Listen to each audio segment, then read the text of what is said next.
Hello and welcome to the Ask Weldon Show, episode 97. We are almost there, almost to episode 100. Happy Halloween, by the way. This is what I'm going as. Minion. I think I'm going to be... I don't know who that is. I think that's Bob, actually. My son's going as Kevin, so there we go. Alright, I have 6 questions today, and I want to get through them pretty quick, so let's dive in. The first question is from your bro Dr. Dro. Your bro Dr. Dro. Same guy. And he asks, I feel stressed when high on caffeine, quote unquote. What are some alternatives to get through the groggy parts of the day? So the question is, other than caffeine, what can I do to kind of increase my focus and effectiveness chemically to get through the kind of groggy parts of the day so that I don't have to drink coffee and get that stressed feeling? And the answer is twofold. First of all, I'll go through other things you could try, and secondly, we can talk about how to regulate your caffeine so that doesn't happen. So number one, you can simply organize your day around those points. So one thing that I do is I try to organize my effective times, my work times, like when I already know that I'm going to be peaking in terms of like my effectiveness. And then when it goes down, I do something else. I go to the gym, or I go for a walk, or I listen to a podcast, or I listen to music, or I just do something else. And then I use the energy from that relaxation to kind of bring it back up. And my main working hours are right in the morning, so there's really nothing you can do about the arousal chemicals. Like from the moment you wake up to about an hour later, your body is in this inexorable march toward awakeness, and so I like to use that kind of biochemical cascade to be very effective. And then my next one comes around like 3 or 4 p.m. And so those two spots right in the middle, I do all sorts of stuff. Sometimes I do tasks that don't require my maintenance or focus, like meetings, for example. Tons and tons of meetings don't really require you to self-motivate. They're motivation by social obligation and by... so just kind of break your own psychological rules in terms of how that's structured, and that is how I get through the groggy parts of the day. Number 2, how do you regulate your caffeine? Oh, and other chemicals. You could try various focus driving nootropics. There's also other stimulants that you could try. Some legal, some illegal. I wouldn't recommend pretty much any of them. I think caffeine is probably one of the healthiest and effective and easiest to dose and easiest to access in various forms. So let's just talk more about caffeine. You are taking too much and you're not combining it with L-theanine. So first of all, I would switch to tea, which tea is the only natural source of L-theanine in our diets. You can take it as a pill, but essentially L-theanine reduces the stress feeling that caffeine gives to you because it's a sedative, but it's a weird sedative. It's one that actually somehow causes your reaction speed to increase. So when L-theanine is taken on its own, it doesn't really have any measurable clinical effect on reaction speed, except lowering it in one class. But then when it's combined with caffeine, it increases your reaction speed about decisions. So it kind of tempers the caffeine's edge in terms of making you manic and makes you more clear and kind of calm. So it's a really great pairing, and I really recommend that you start either drinking tea or combining L-theanine with your coffee in pill form. The second thing that you can do is simply reduce your caffeine. You can try something like 40 to 60 milligrams of caffeine instead of 80, and you can do that by either drinking less coffee or half a coffee, or switching the type of coffee that you do. If you're not in charge of the brewing process, you don't have a lot of control over how much caffeine is actually in the drink, so you just have to drink less volume. And yeah, those are my recommendations. Good luck. Next question is from Kenny McCormick, and they ask, I get sweaty palms when I play ranked, but not normals. What causes my mouse to slip or my fingers to slide? How do I prevent this? Usually, you have this rush of noradrenaline when you're getting ready to compete, and it causes your kind of peripheral muscular system to constrict. It's called vasoconstriction, and your blood vessels literally like squeeze blood back into the core of your body because it thinks something's bad's going to happen, like your hand's going to get chopped off and it needs to survive the process. Not chopped off, bitten off by a tiger, a saber-toothed tiger. And then when you enter the competition, the noradrenaline is converted to adrenaline, and the adrenaline does what is called vasodilation, which means that it starts pumping blood into your extremities because it thinks that you're going to have to be running away from a saber-toothed tiger. Okay, so this all comes back to that saber-toothed tiger. When you are competing, you don't want the vasodilation. That means you're trapped in a corner. It means that you're like terrified and afraid. You want the adrenaline part, which is where you're trapped in the corner and you're ready to fight and you're ready to run and you're ready to just be superhuman. Okay, and that is the vasodilation. So the sweatiness is a good sign of that your chemicals are in the right spot. So I would recommend, first of all, understanding that. Second of all, understanding that you just might be like a much more liquid-handed person when you get into an adrenaline-charged state. And you could try what one of the famous Counter-Strike players does, which is he uses a towel over his mouse. There's various other hacks you can do. This is a byproduct of you, your body, and the competitive environment, and you being more competitive than maybe you're expecting. So I wouldn't try to dial that back because that's something that's going to make you better at the game. I would just find ways of dealing with it in terms of equipment, or like wiping your hand or wearing a towel on your mouse, or other things like that, and start anticipating it and enjoying the sign that it gives you that you are, in a highly charged adrenaline state.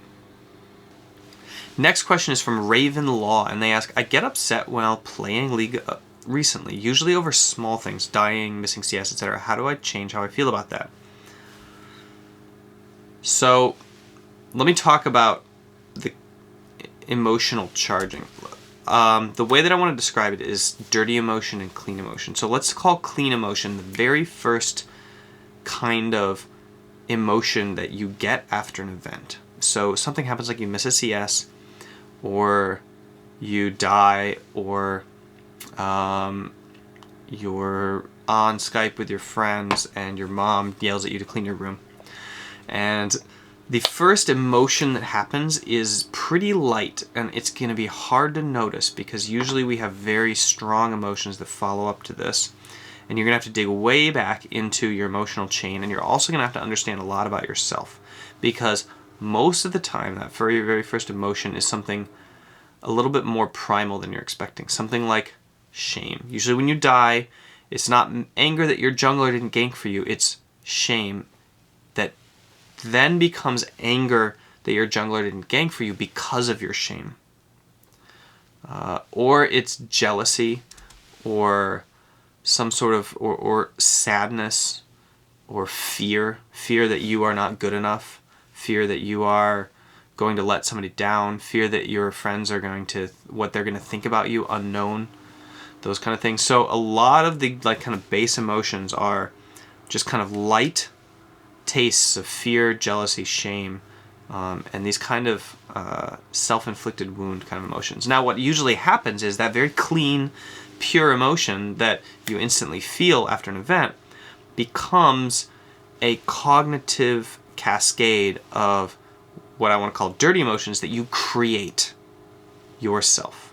So you cogitate and think about the frustrations and the situation surrounding the thing and the emotion surrounding the thing, and you build up this like invisible castle in your mind of anger and frustration and hatred and rage and tenseness and stress and whatever it is that you put inside that house.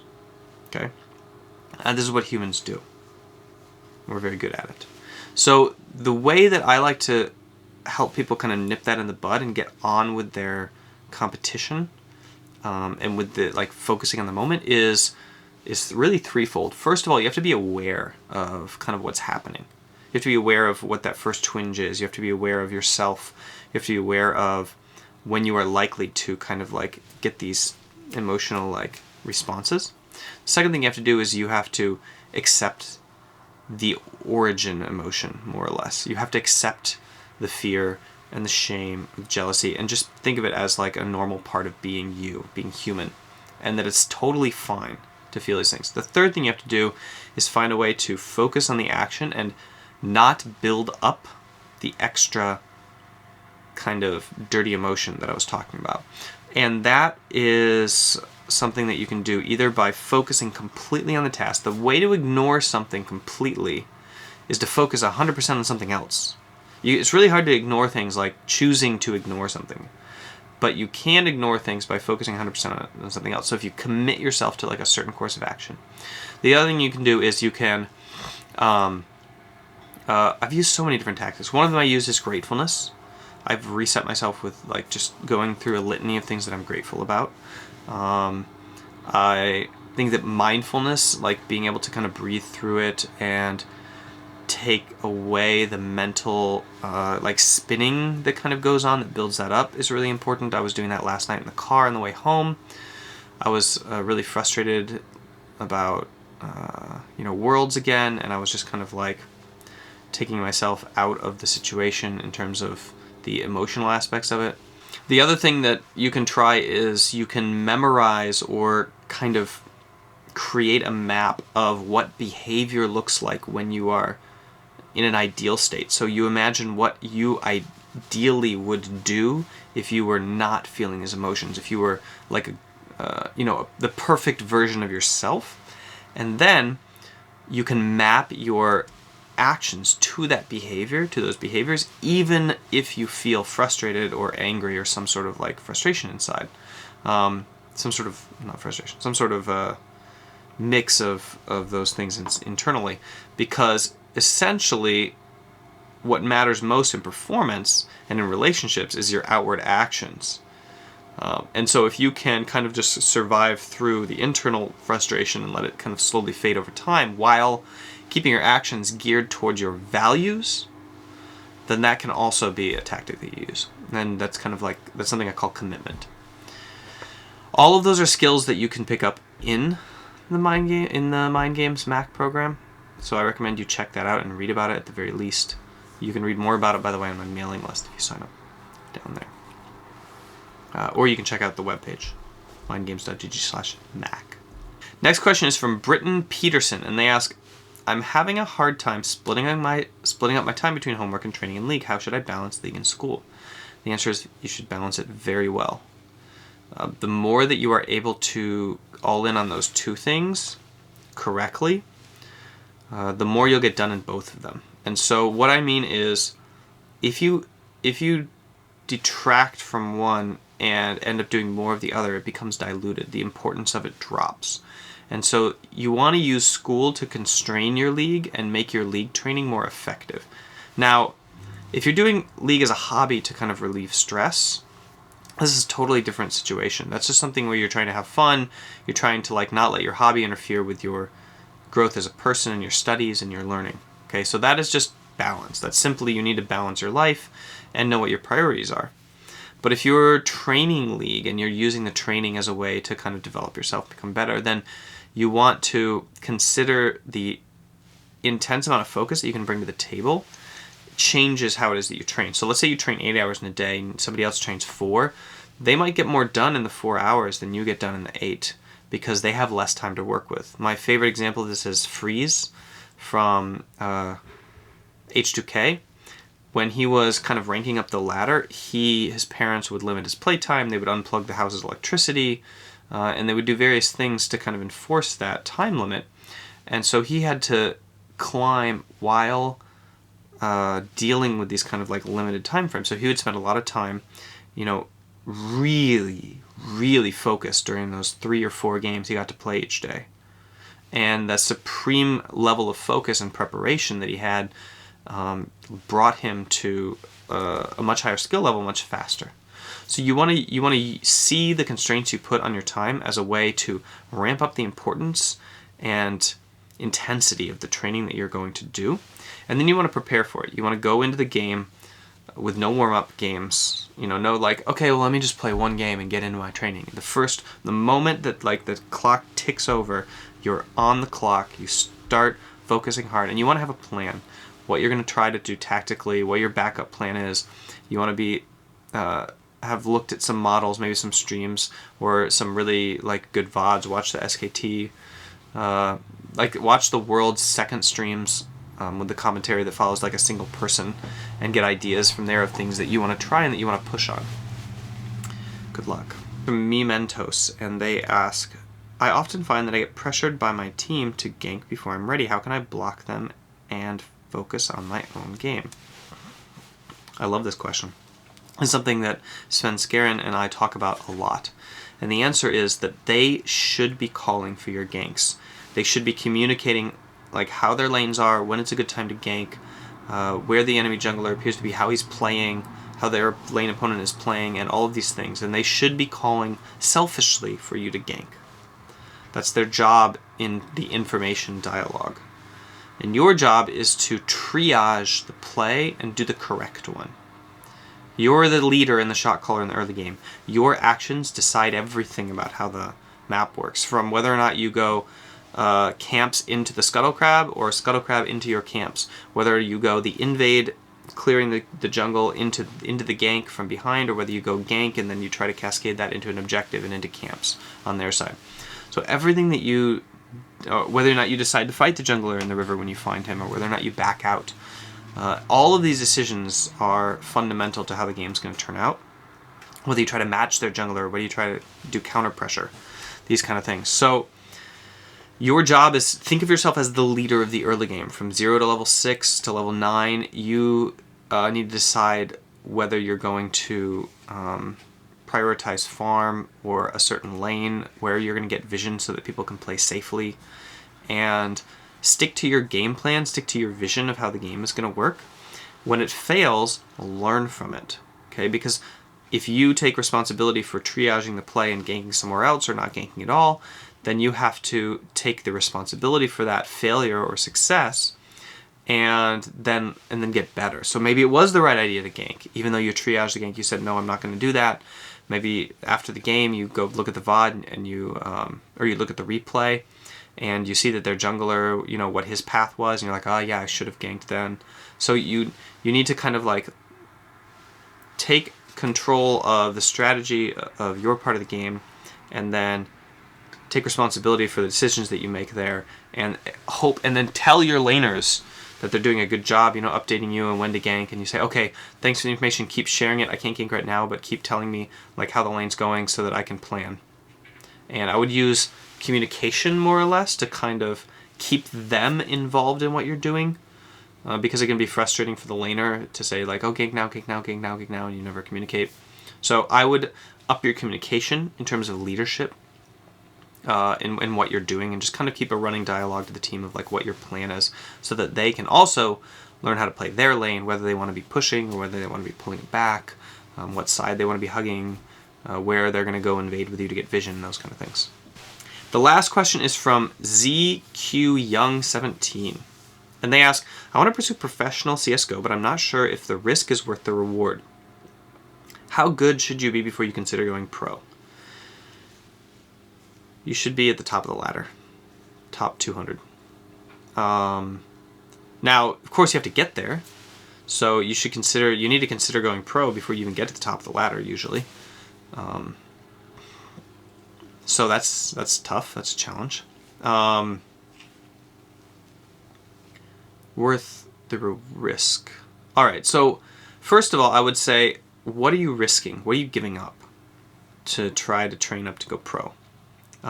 If the answer is you're giving up your entire life, then probably not worth it, because you can look at yourself and train, and if you can get to the top of the ladder, on 4 to 6 hours of training a day while still maintaining like a good work life, school life, social life, maybe not social life as much, then you probably have what it takes. And if you can't, then you probably didn't start playing video games early enough in your life, or you probably didn't play enough shooters, and it's probably going to be the next game that you go pro in, not this one. And you should focus on developing yourself and your ability to train and your ability to grow and strategy and all of these other like complete package kind of things, because there are a lot of people that try to go at it 10 hours a day and can't make it there because they're not understanding two things. First of all, there's a lot of backdrop to becoming a 20-year-old, and all of the things that you've done in your life up to then are going to lend your capability of improving or not more rapidly than somebody else. And the second thing is, a lot of times when you constrain, or as I talked about earlier in the show, a lot of times when you constrain yourself to a certain time of training, you actually amplify the focus that you're going to have and the intensity you bring to it. And you get more done in less time than somebody else. So this is kind of a psychological trick that the human brain pulls on itself. And unless you're the kind of person who can take an 8-hour, 10-hour day and actually focus with the intensity of somebody who's getting in only 1 hour of training, then it's unlikely that you're going to be using your time wisely. So I would consider very carefully what you mean by consider going pro. Do you mean giving up like everything else, or do you mean trying to do the balancing act and using that balancing act to kind of fire you up and make you even more motivated? Because I got more done in my life and more accomplished after I had kids and after I got married and after I had a job than I ever did with the free time that I had before, when I would often like cut out extra activities in order to try to fit in more hobby time or craft time. And then I wouldn't actually escalate on my craft as much as I would have if I had just increased the intensity of what I was doing and not the volume of what I was doing. So please consider that really carefully. There is a time for increased volume, but usually it is not when you are already not good enough.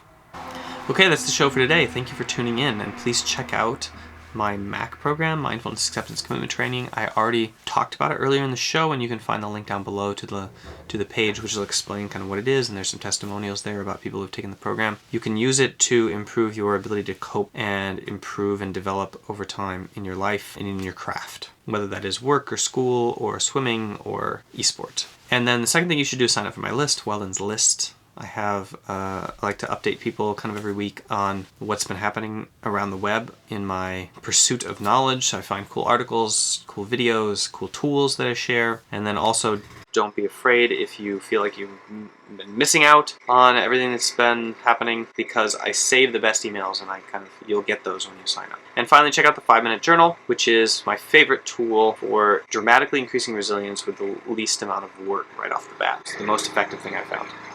I'll see you guys next time. Hey guys, thanks for tuning in, and I wanted to encourage you to subscribe so you get a notification when I make a new video. Also, if you want to ask a question for the show, please check out the instructions. You can ask on Twitter, or there's a link down below for longer questions. Feel free to jump down to the comments. You'll notice that I reply to a lot of them. I really appreciate it when you weigh in on the show and on the content. Let me know what you think.